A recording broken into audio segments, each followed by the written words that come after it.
So if you're a Python developer, you're using Boolean operators like and or all the time, right? But what if I told you they don't always work the way you probably think they do?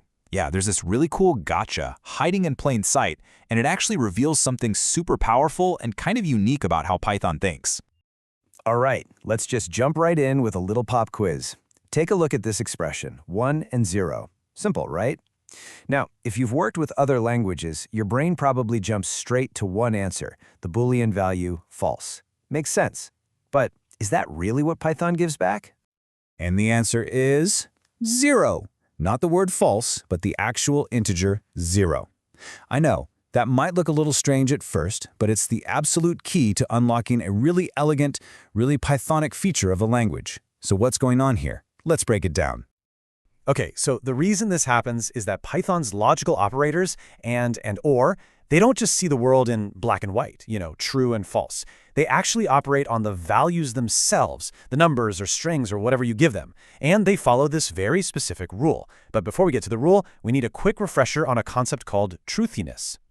You see, in Python, it's not just the word false that's, well, false.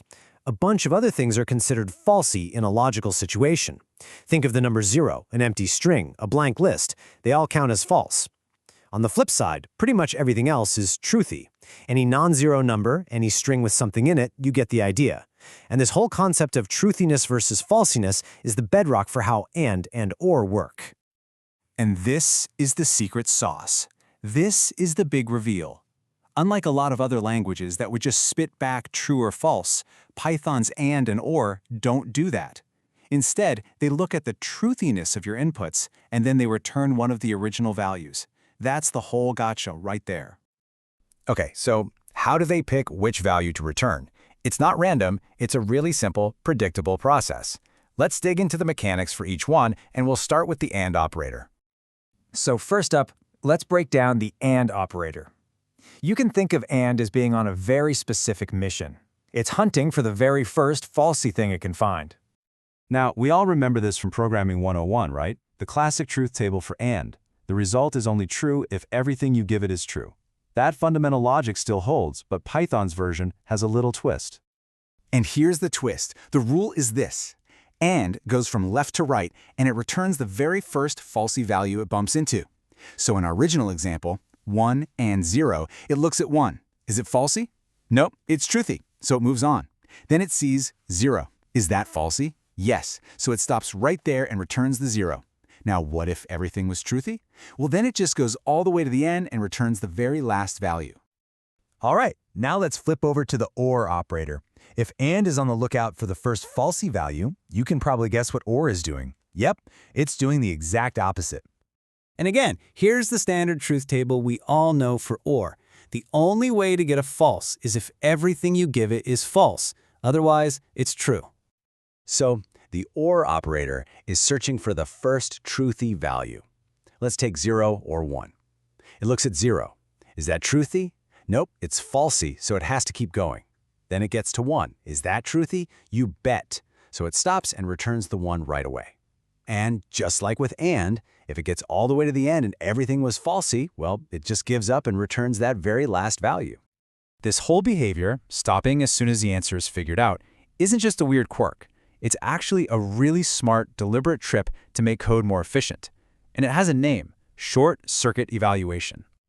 Basically, Python is lazy in the best possible way. I mean, why do more work than you have to, right? If the OR operator finds a truthy value right away, it already knows the final answer is going to be true, so it just stops. Same for AND. The second it finds a falsy value, it knows the whole thing has to be false, so it just bails. Check out this example. Imagine you have two functions, one that returns something truthy and one that returns something falsy. When Python evaluates true function or false function, it starts by calling true function. The second that function returns a truthy value, Python just stops. It knows the whole OR statement has to be true, so it completely ignores the second function. False function is never even called. And you can imagine, if that second function was something really heavy or time-consuming, this short-circuiting is a massive performance win. Okay, so this is all pretty cool, but is it just a neat piece of trivia? How does this actually help us write better code? Well, it turns out this whole system allows Python to do something incredibly clean and intuitive that a lot of other languages just can't.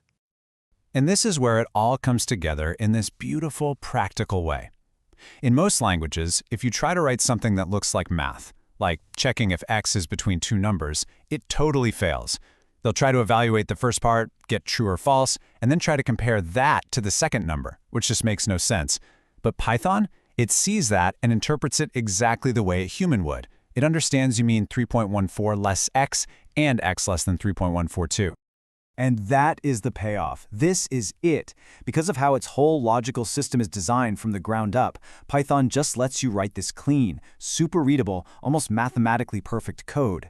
It's one of those classic Pythonic things that, once you see what's happening under the hood, it just makes perfect sense. So let's wrap this up. The key takeaways are Python's and or give you back one of the original values, not just true or false. Remember, or is looking for the first truthy thing it can find, and is looking for the first falsy thing. This whole system gives us that super efficient short-circuiting, and it lets us write that awesome clean code like chained comparisons. And I'll leave you with one final thought to play with. Now that you know that OR returns the first truthy value, think about it. How could you use that in a single clean line of code to set a default value for a variable? If the first value might be none or empty string. It's a really common and powerful pattern, and it all comes from the logic we just explored. Thanks for tuning in.